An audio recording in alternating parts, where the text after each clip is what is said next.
Jangan khawatir, saya sudah kasih pesan sama istri untuk kasih saya warning, saudara. Baik, bagi saudara yang belum paham, kita mengadakan periode fasting ini dari Januari dan Februari ini ya.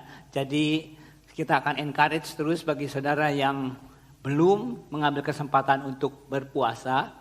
Ini adalah kesempatan, masih ada sampai akhir Februari. Dan bagi saudara yang sudah berpuasa dan mau meneruskan, welcome. Apalagi setelah mendengar firman Tuhan pada hari ini ya.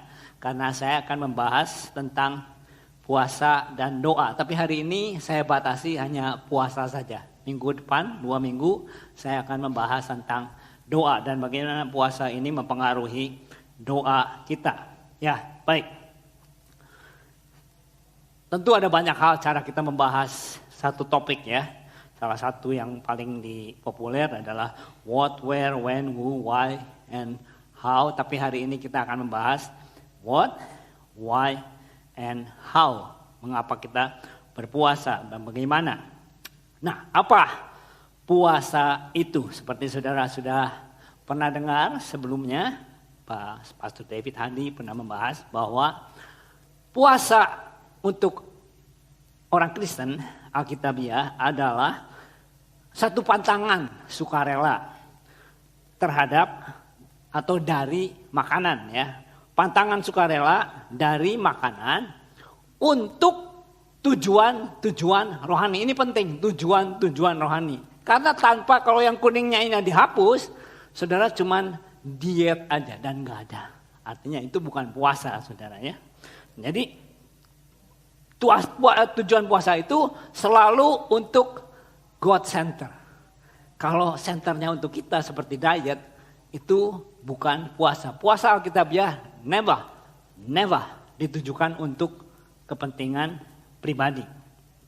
Jadi puasa itu adalah suatu yang nomor satu ya, yang paling basic sekali Alkitab itu pantangan terhadap makanan. Jadi fasting itu bukan makan fast food ya saudara, fast food. Nah ada yang takut, lah Pak kalau puasa nanti saya lapar. Loh itu tujuannya supaya lapar. Kalau lapar jadi ingat kenapa lapar ya, oh lagi puasa. Lah kenapa puasa? Untuk tujuan rohani, misalnya berdoa. Jadi setiap kali lapar saudara jangan takut, itu tandanya alarm. Alarm apa? Untuk ngingetin berdoa. Karena kita kan suka lupa berdoa. Kalau lapar jadi ingat. Oh iya berdoa nih. Nah saudara punya daftar doa. Nanti kita bahas juga minggu depan. Doakan topik-topik doa itu. Jadi jangan takut dengan alarm. Jangan takut dengan lapar. Siapa di sini yang kalau tidur takut. Misalnya ada planning besok gitu. Mesti bangun pagi-pagi. Ada urusan dan ini. Takut sama alarm. Ada di sini? Oh, alarm nanti bunyi gimana ya? Taruh jauh-jauh gitu supaya nggak kedengaran. Ada di sini. Ya telat bangunnya, betul nah. Nah, salah satu tujuan puasa itu adalah supaya lapar. Kalau saudara nggak lapar malah gawat, saudara.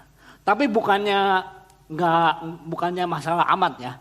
Kalau saudara udah terbiasa berdoa biar nggak lapar pun.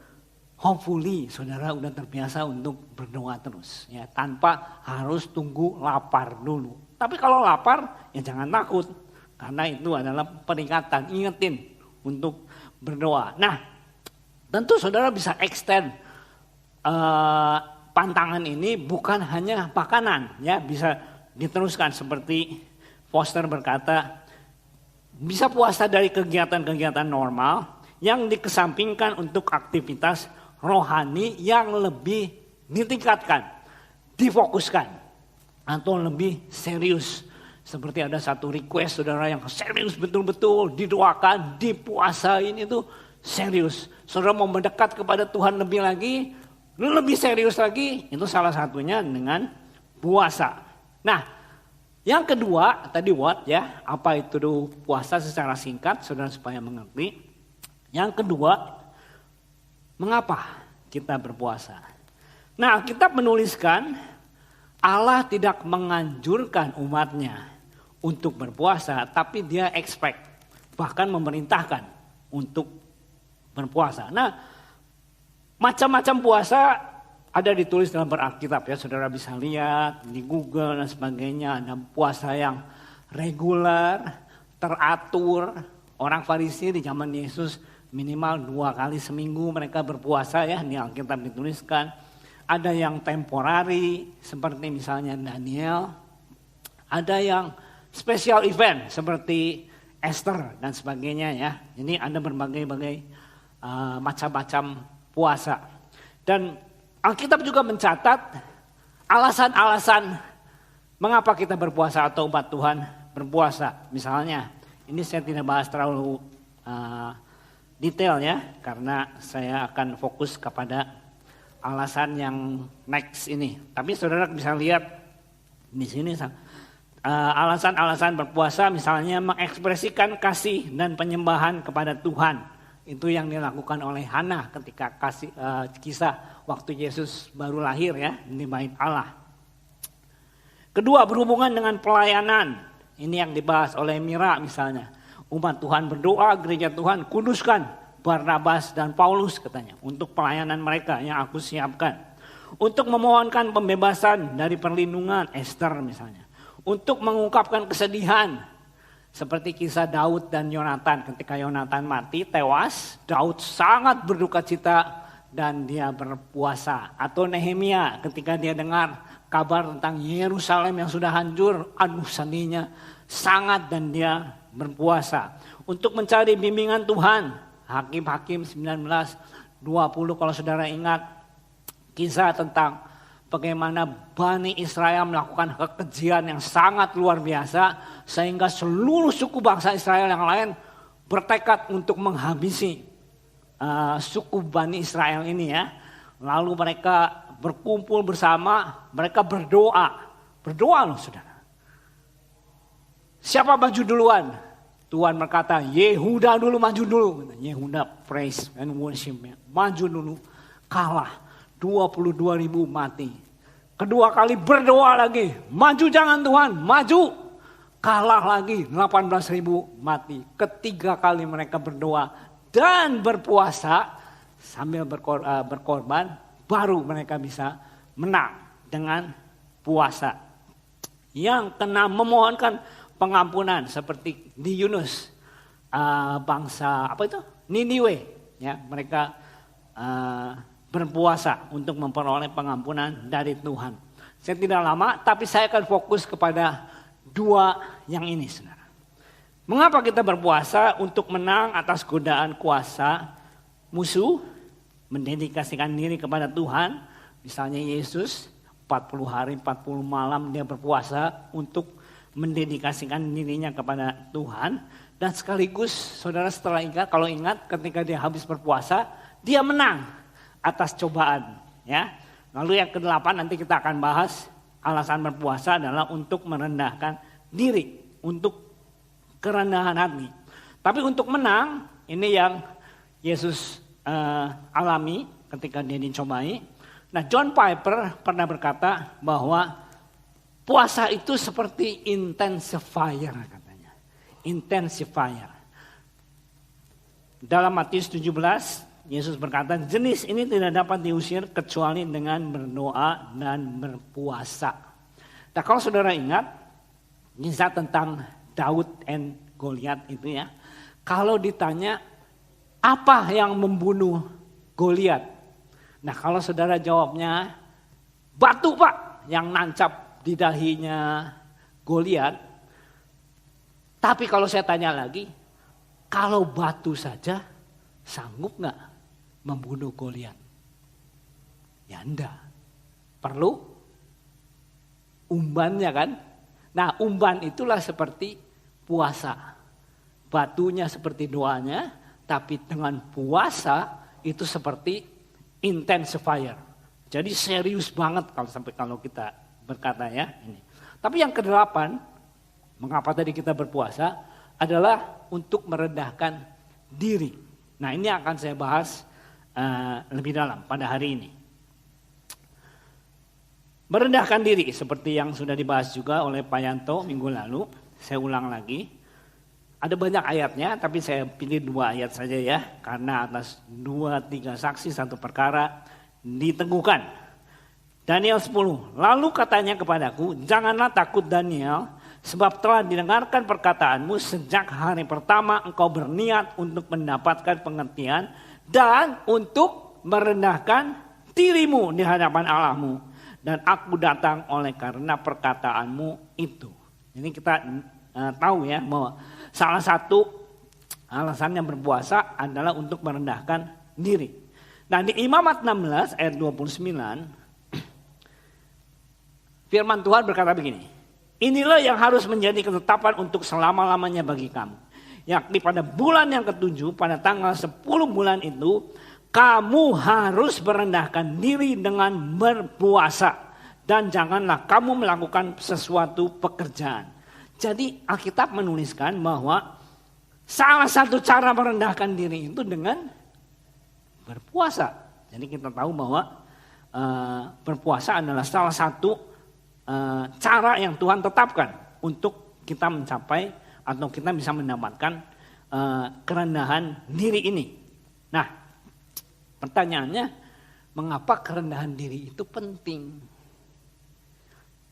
Karena Alkitab berkata 1 Petrus 5, sebab Allah menentang orang yang congkak, tetapi mengasihi orang yang rendah hati.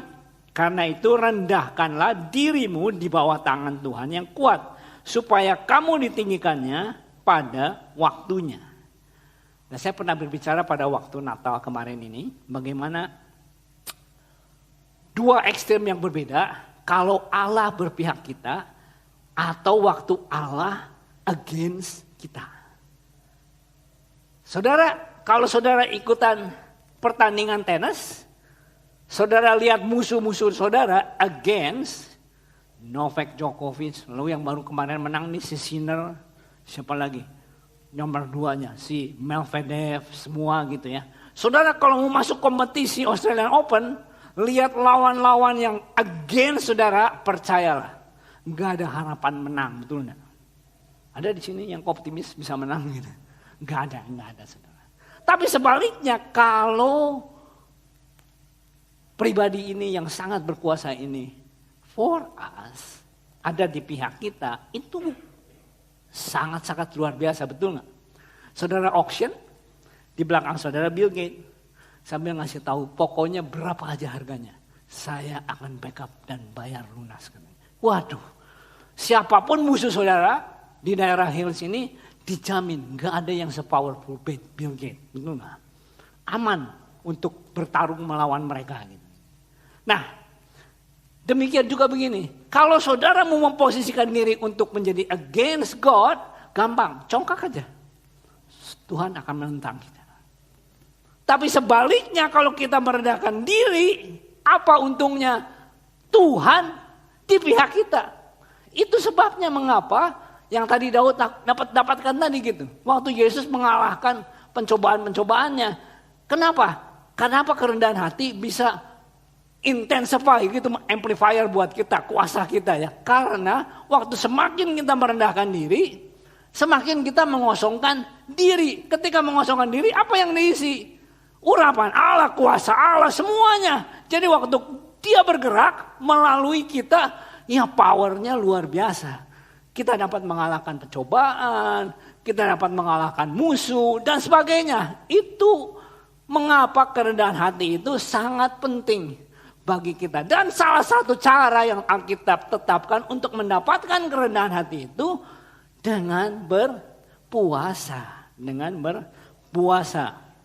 Seperti yang dialami oleh Daud ini. Saudara ingat apa yang Daud katakan waktu dia melawan Goliat? Dia berkata sama Goliat, kamu datang membawa pedang, lembing, dan tombak katanya.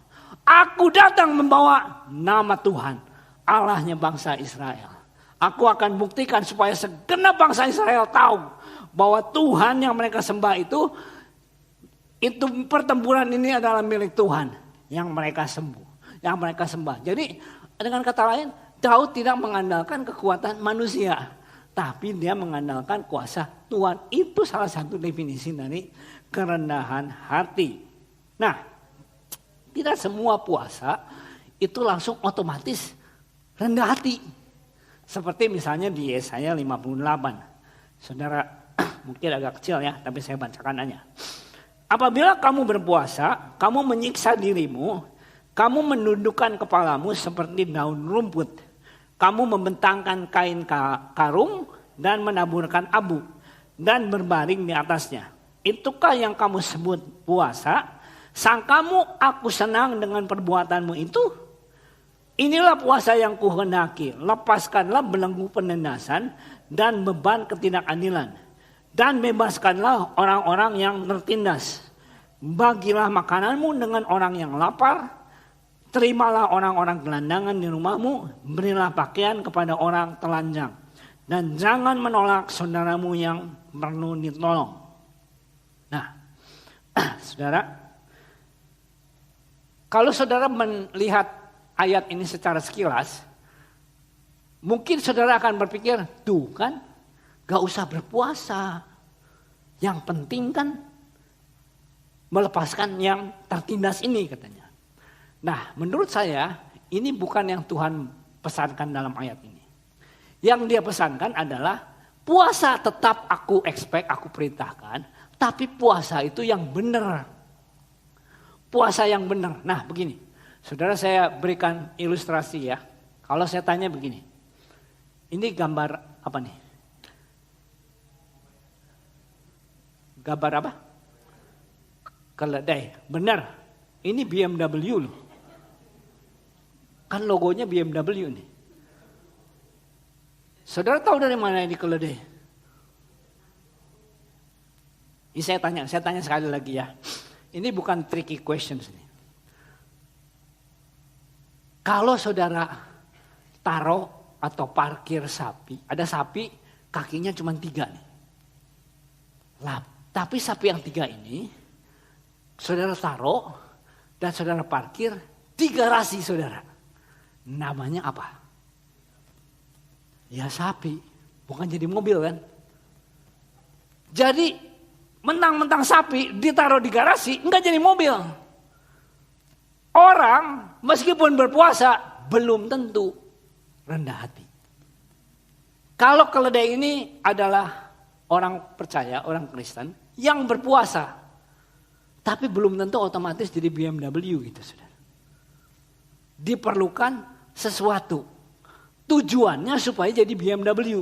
Tujuannya supaya menjadi orang percaya yang rendah hati.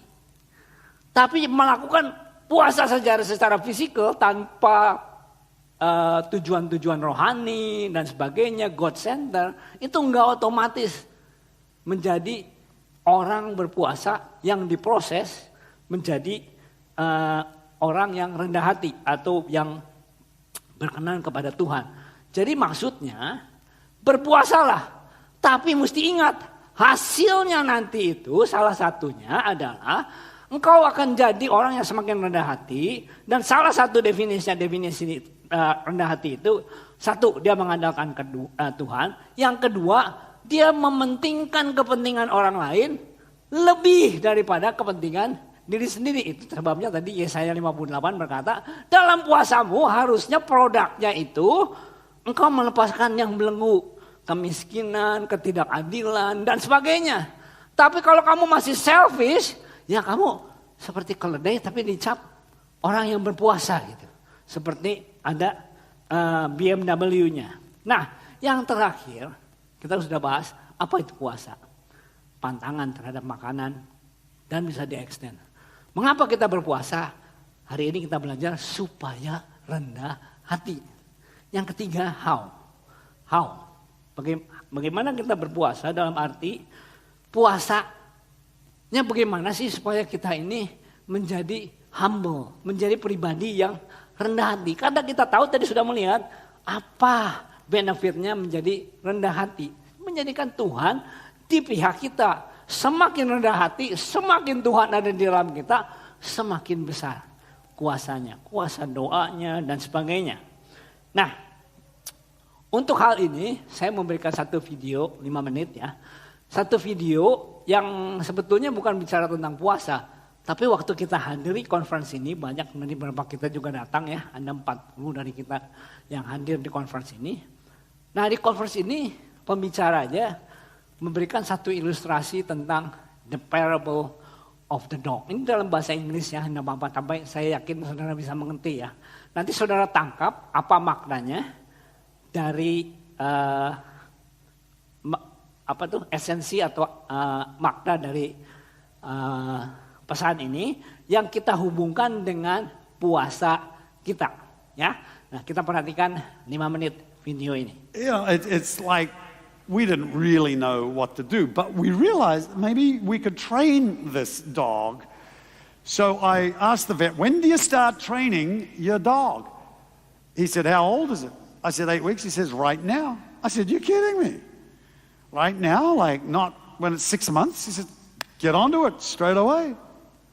So my wife, who's very wise in these matters, rang up a dog trainer and said, can you come and help us train our dog? The woman said, $150 and I'll do it. Oh, this is going to be the biggest waste of $150 I've ever made. You know, she's going to come in and look at the gate and look at the, you know, like door and say, yes, you got a nice property for a dog, and yes, he's a nice dog. Bye. And I thought that'll be it. But actually, it was the best $150 I've ever spent in my life because I got so much preaching out of it. And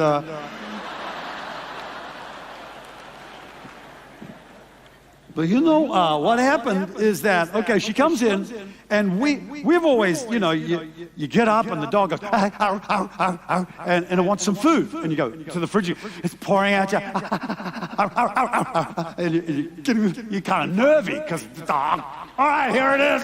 Arr, arr, arr, arr, arr. It eats away. That's it. So we thought that's how you feed a dog.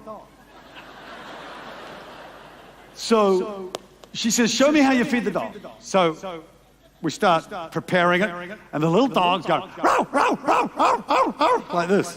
She says, oh, we have a problem. Oh, this is bad. And so she says, all right, let me do it.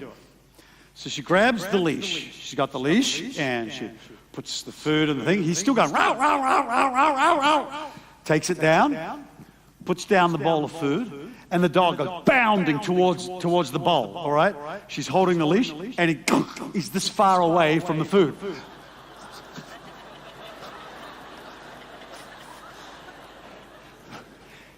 He goes,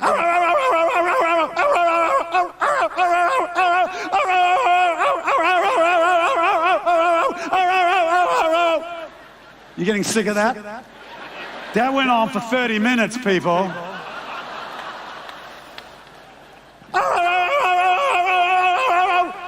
Like this, straining at the leash. There's the food. Starting to shake now. The dog's shaking. I'm thinking, this is no trainer. She's just cruel.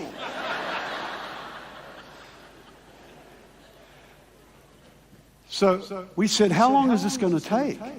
We're wondering if the neighbors are going to evict us. You know, like, she says, as long as it takes. She said, we can't give up now, because then he'll think if he barks, he gets food. We've got to wait until he's calm and quiet.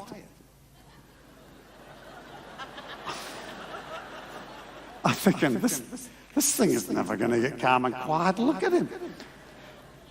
But eventually, he's just getting tired.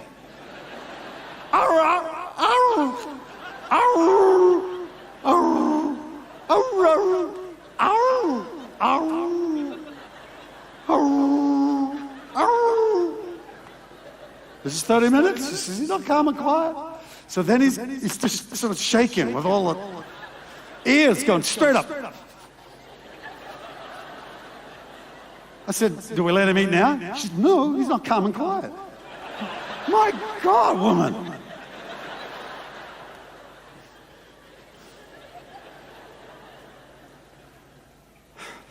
Eventually, he's broken. He's just resigned.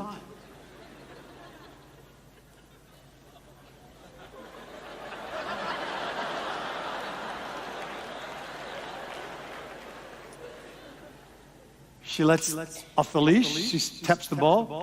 You can eat now. So he goes, like this. She says, well, that's not a good way to eat. And he pulls it back, puts the ball over there. He goes, oh, oh, oh, oh, oh, oh. He took 2 bites. He said, no, you can't woof it. We want you eating calmly and quietly. So another 20 minutes.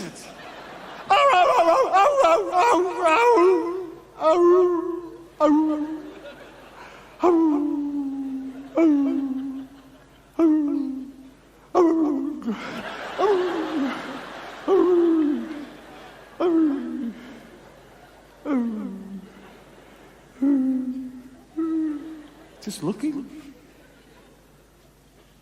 She does it again, goes tap, tap. He goes.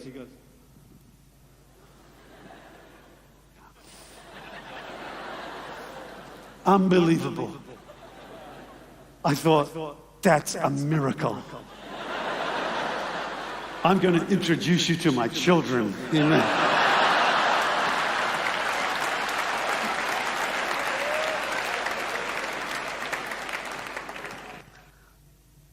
Ada yang nggak mengerti parable ini? Semua ngerti ya. Dan saudara tentu bisa menghubungkannya dengan puasa kita. Ya, kita seperti untrained Christian gitu. Dan makanan itu seperti apa yang kita mau. Bukan hanya makanan, semua yang kita mau. Semua hobi kita, apa segala macam. Yang kita mau gitu. Yang kalau nggak dikasih, waduh kita ngamuknya minta ampun. Nah, puasa itu adalah bagaimana kita train. Melatih diri kita untuk menjadi anjing yang terlatih. Kenapa perlu? Saudara, kalau saudara jadi angkatan bersenjata berkuda gitu. Saudara dapatkan kuda liar yang udah dapat. Waduh, lompatnya tinggi, larinya cepat. Saudara jadi angkatan pasukan berkuda. Siapa yang mau pakai kuda yang liar? Untuk perang. Gak ada. Ketika waktu berperang melawan musuh, saudara nggak jamin ini kuda bakalan nurut atau enggak.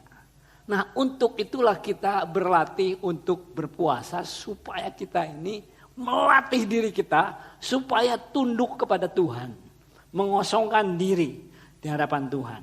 Nah, siapa ini yang berkata? Saya lupa namanya ya. Oh, oke. Tuhan? Ya. Fasting, learn to live without what I assume I could not live without. Nothing enslaves more than that which we think we cannot live without. Ini terjemahan Google Translation, saudara ya. Puasa adalah belajar hidup tanpa apa yang saya asumsikan. Saya tidak bisa hidup tanpanya. Tidak ada yang memperbudak lebih dari apa yang kita pikir. Kita tidak bisa hidup tanpanya. Nah, jadi bisa di-extend, bukan hanya makanan. Tapi banyak hal. Hobi lah, digital lah, shopping lah. Aduh, saya pikir saya tadinya gak bisa hidup loh tanpa shopping. Tapi ternyata waktu puasa 1 bulan saya bisa tuh tanpa shopping gitu misalnya gitu ya. Loh, habis jadi uangnya dikemanain? Ya uangnya untuk kemuliaan Tuhan lah. Pakai ini dan sebagainya. Ternyata bisa loh. Tadinya saya pikir nggak bisa gitu. Ternyata bisa, itu tujuannya. Itu salah satu hal-hal praktis yang kita bisa lakukan. Nah, karena salah satu tujuan puasa kan tadi saya sudah ulang ya. Supaya jadi God center. Not about me, not about selfish dan sebagainya gitu ya ininya. Tapi melatih. Nah, saya berikan ilustrasi yang saya pernah baca dalam satu ilustrasi renungan harian ya. Bahana. Diambil dari kisah kejadian. Kisah kejadian itu saudara ingat dalam waktu kisah kejadian dikatakan begini. Tentang tanaman ya. Berfirmanlah Allah, hendaklah tanah menumbuhkan tunas-tunas muda. Tumbuh-tumbuhan yang berbiji, segala jenis pohon buah-buahan yang menghasilkan buah yang berbiji. Supaya ada tumbuh-tumbuhan di bumi. Dan jadilah demikian. Tanah itu menimbulkan tunas-tunas muda, segala jadi tumbuh dan sebagainya dan seterusnya. Hal yang kedua yang Tuhan ciptakan adalah makhluk-makhluk di air ya.